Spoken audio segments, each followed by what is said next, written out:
There was a certain point in my intellectual development when I began to realize that the central issue in organization theory and in all of management was the problem of delegated discretion. This might not seem like an obvious topic, but I think it's also central to our politics. Right now, there's a conservative critique of the administrative state that argues that it is illegitimate, or there's been an illegitimate delegation of authority from democratic principles to bureaucratic agents, and that this constitutes a form of tyranny over the American people.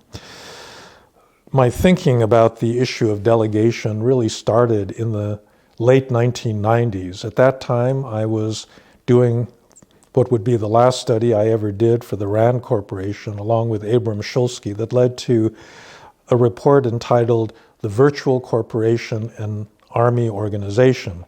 At that time, we were in the midst of the first dot-com boom, and there was a view out there in Silicon Valley that technology companies, American technology companies, had developed a flat form of organization in which there was a minimal amount of centralized decision-making, and that this flatness was really responsible for the ability to take risks, to organize flexibly, that was giving an advantage to these corporations. And the question then arose, would this apply to military organizations as well? Military organizations being, of course, famously hierarchical and dependent on strict discipline and command authority. We did this study for the U.S. Army's Training and Doctrine Command, TRADOC, and we interviewed officers, people involved in military affairs throughout the U.S. government. And what we came to realize very quickly was that flat organization was not something you needed to teach the military, but in fact was something that had been incorporated into the Army's doctrine long before it became a buzzword in Silicon Valley. The origins of this go back a ways. The first kind of doctrinal realization that flat organization was important really began at the end of the First World War, when the German army developed stormtrooper detachments that were used to infiltrate behind enemy lines that could operate autonomously. During the interwar period, this doctrine was codified in something called Auftragstaktik that was then used in the invasion of France and in other German military operations, where panzer units were sent deep into the front. They had to operate autonomously because they could not communicate with the central command, and officers, relatively junior officers, were given tremendous authority to exploit emerging situations as they saw fit. In the Army's effort to reform itself after the Vietnam War, there was a lot of effort put into revising doctrine, and Auftragstaktik was adopted under the titles of commander's intent and mission orders, and became embedded in American combined arms doctrine. The doctrine was built around the idea that senior commanders would set broad strategic and operational directions, but they would delegate as much authority as possible to the lowest possible command levels. The logic of this was simple. It was the people on the front lines in contact with the enemy that really understood the local situation the best and should be given the authority to make decisions on their own without having to refer them up a chain of command. They were the ones that could operate quickly, make decisions quickly, and they were the ones that had the local knowledge as to what the actual tactical situation was. This was something that was practiced during the two Gulf Wars that the U.S. military fought.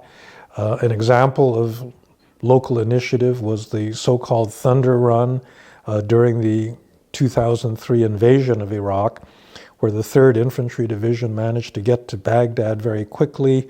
They expected at least a week of hard fighting in order to take that city, but the local commander realized that the Iraqi army had largely abandoned its positions, and He therefore, on his own initiative, took the city in less than 24 hours. This has been the source of military prowess in many armies, including the Israeli Defense Forces, the US military, and the German military during much of World War II, where that kind of delegated authority was central to the ability of these organizations to fight. This has also been demonstrated in the current Russian invasion of Ukraine. Ukrainians getting a lot of training from the US military in the years since the annexation of Crimea in 2014 have learned this kind of decentralized command structure and have exploited that very ably in their operations against a Russian military that continues to be over-centralized, in which local commanders are not authorized to make decisions on their own. They have to refer things up a command chain that occasionally goes all the way up to Vladimir Putin, that provides, that then creates excessive rigidity, inability to innovate, to adapt to local circumstances, and that's one of the reasons that the Ukrainians have done so much better than the Russians in this conflict. Now, it's not just military organizations that benefit from this kind of distributed decision-making. Civilian organizations need that kind of flexibility as well. It's really for two reasons. The first has to do with speed.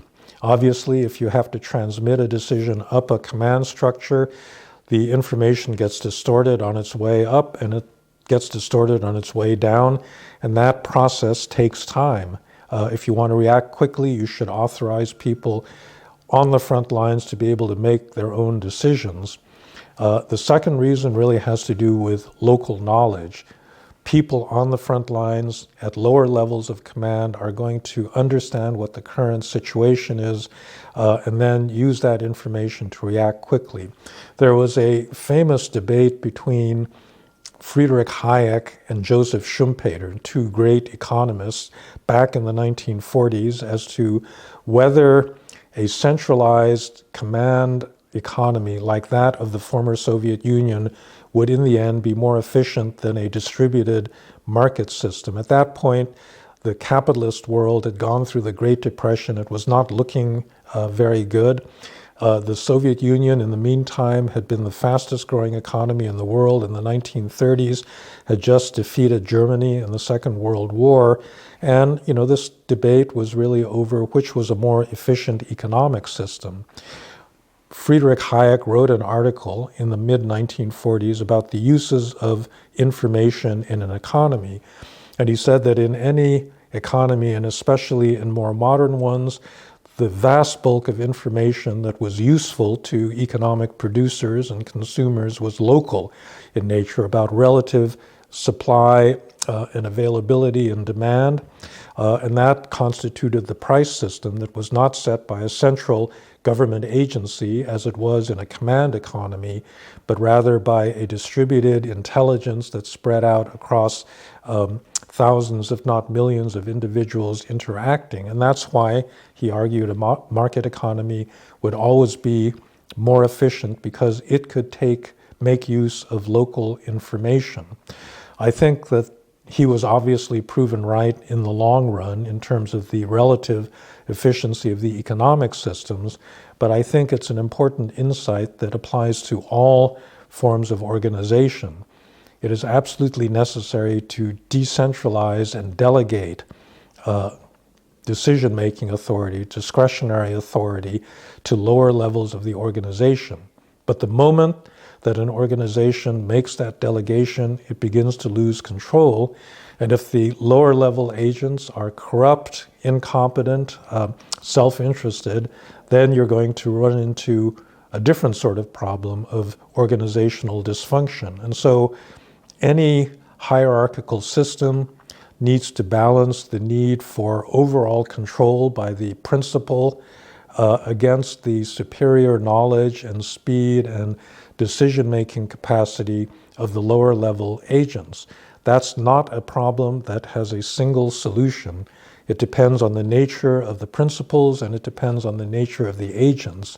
But all hierarchical systems need to think carefully about the exact degree of discretion and the mechanisms by which the principals will control those agents. And that applies in spades in something like contemporary U.S. administrative law, a lot of which really does center around this very question of what are the appropriate mechanisms and boundaries for the control of bureaucratic agents.